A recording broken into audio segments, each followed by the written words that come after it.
সারা দেশের বিভিন্ন প্রান্তে যখন চৈত্র নবরাত্রি নিয়ে ব্যস্ত হয়ে পড়ে, ঠিক সেই সময় বাংলায় বাসন্তী পুজো উপলক্ষে বিভিন্ন অনুষ্ঠান হয়। 100 বছরের পুরানো এক বাসন্তী পুজো অনুষ্ঠান বাড়িতে আমাদের প্রতিনিধি চলে গেছে। সেই 100 বছরের পুরনো বাসন্তী পুজোর বিশেষ বিশেষ মুহূর্ত আপনাদের সামনে তুলে ধরলাম। এটা হচ্ছে আমাদের বাড়ির, আমার এখন বয়স 67। আমি জন্ম থেকে দেখে আসছি এই পুজো, এবং এই পুজোটা আমার বাবা দাদু তারও আগে থেকে চলছে। 100 বছরের বেশি এই পুজোর বয়স। ঠিক আছে, আগে বাংলাদেশে হতো। বাংলাদেশ থেকে আমরা অনেক আগে, ডিভাইডেশনের আগেই আমরা চলে এসেছি এদিকে, আমার বাবা দাদুরা চলে এসছে।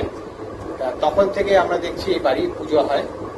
আর আমাদের বাড়িতে অন্নপূর্ণা পুজোটাও হতো, আবার রটন্টি কালী পুজো হতো। আচ্ছা, সেই কালী পুজোটা আমার খুড়তুতো ভাই সে করে, আর অন্নপূর্ণা পুজোটা আমি এখনো চেষ্টা করে যাচ্ছি চালিয়ে যাওয়ার জন্য।